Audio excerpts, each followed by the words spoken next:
All right, so my next topic, I'm having another amazing topic to discuss right now, and I'm still here with the man Zola in the building to have this discussion. Now, Zola, the next discussion I want us to go through is, we had that one too, so this is the part 2 of it, when it comes to pundit. Where should we draw the line? What are some of the things that we don't expect these people to talk about, or they have a limit? Is it that they have to make sure that they don't step on any toes? So when they are there and they are talking, they have to be careful. Like you're a pundit. Now, when you go to the studios, you bash people, you talk about, is it that you're overdoing it, or there should be some line, you know, we should draw some line that don't go here, don't go here? Okay, so for me, I would say, I'll start from the bits where he said you have to be careful not to step on people's toes. You see, as far as humans are concerned, you can never be righteous in the eyes of a woman, of a human being. Okay.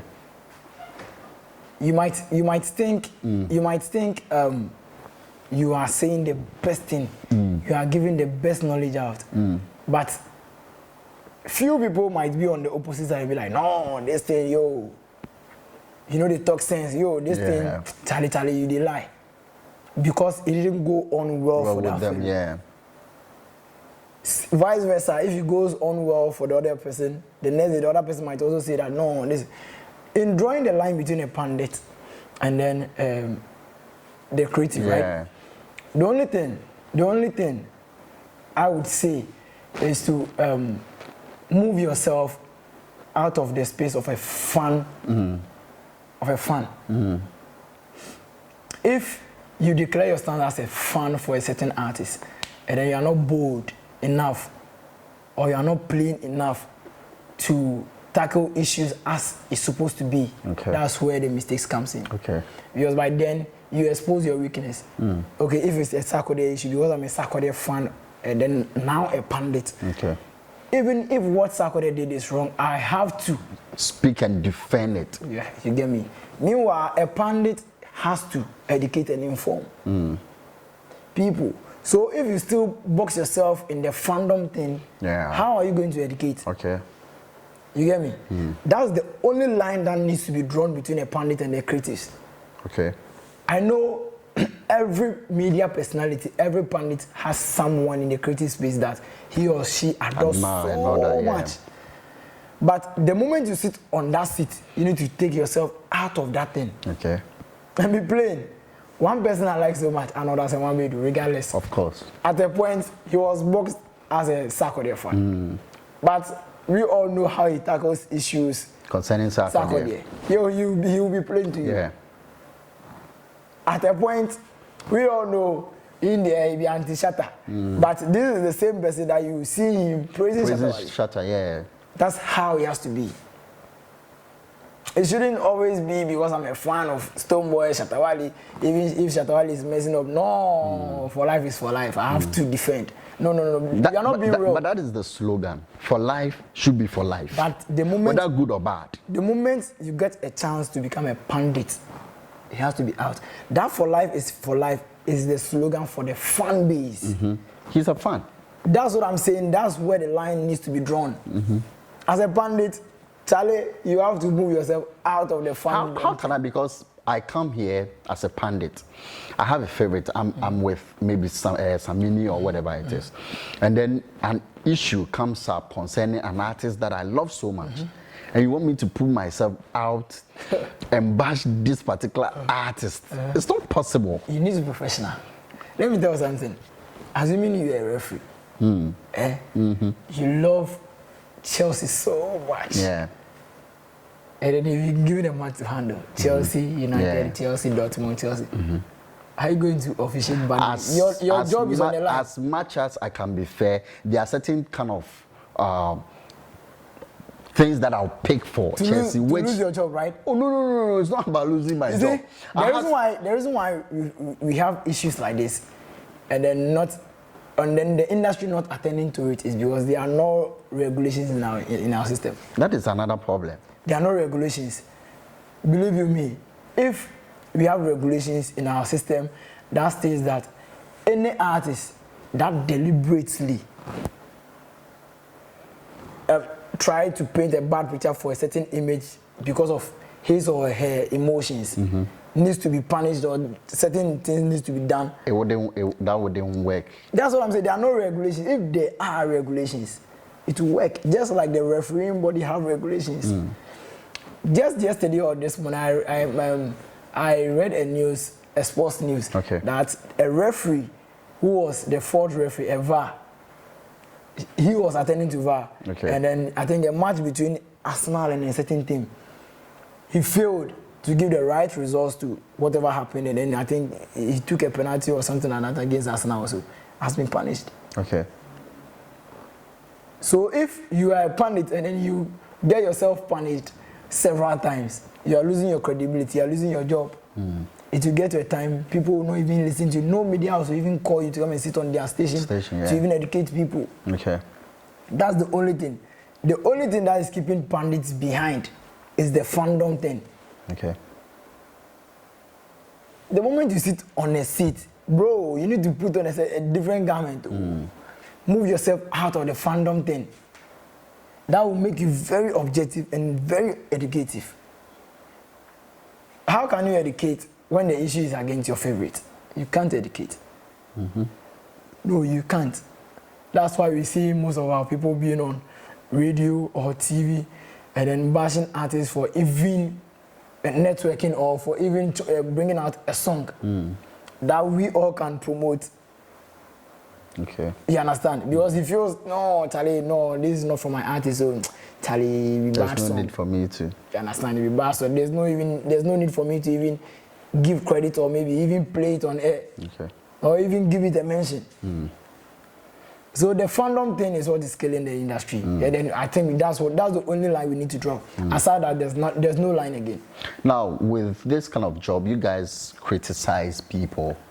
Are you guys allowed to be criticized? Because I know what you guys do, probably some people wouldn't be able to take it when they are being talked about in a space, like just what they go and sit on radio or TV and they do. Are you guys, like, how do you guys take it? If they should bash you like that? From when I became very active in our media space, one thing that keeps me going is not to attach emotions to whatever I do. It's not to attach emotions to whatever I do. Emotions is what will not allow you to be criticized. And then as human being, if you want to have a perfect life, if you want to move on smoothly in life, you need to accept criticisms. If you don't accept criticism, yo, bro, you are messing up. And then you see, it will get to a time, everybody will just watch you mess yourself up. By the time you realize, it will be too late. Trust me.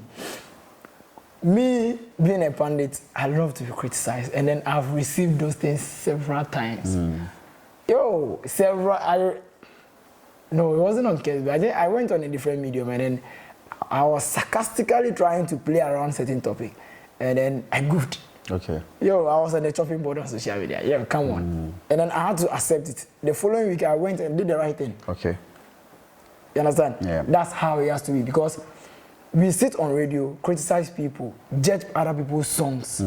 Oh, the song be bad. No, the lyrics be da.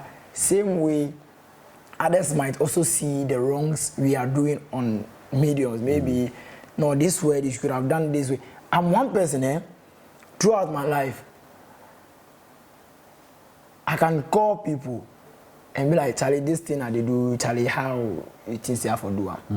I can call about 10 people. This thing that they do, how you think I for do it? Charlie, no, do this, then I take a bit of it, then I call another person. Charlie, this thing, Charlie, how do you think I should do it? So for me, I allow myself to be criticized.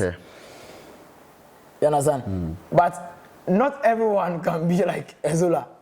Because others are emotional. Just like I'm saying, if you put yourself in a fandom thing, you will not accept criticism. So that is the major problem we have. That is the thing. We all love every one creative in our space, but then if we make it open, that's the only thing, because if you make it open, that's where other fan bases will come at you, be like, no, this thing, you only be this, you only be that, you only be this.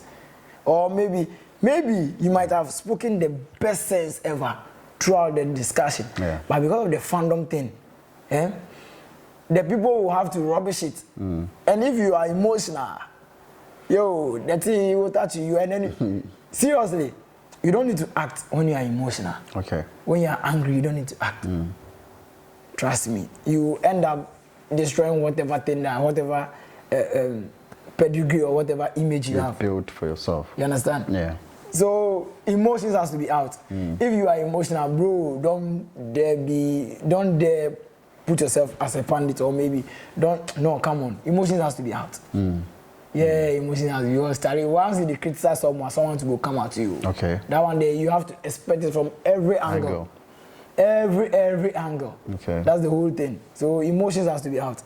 Other than that, bro, forget, you can't be a pundit. All right. Now, before we go, I just want to talk about this quick one, then we go. Is it that some people don't really define themselves very well as a pundit? That people go to talk about music reviews when they have no knowledge about music. They know this topic, they can't really talk about it, but they still want to go and sit there and talk about it. Is it that we have to make sure that if we are picking people to come talk on radio and TV, they should have the knowledge concerning whatever we want to discuss? I want to ask, I wish I can ask so many questions.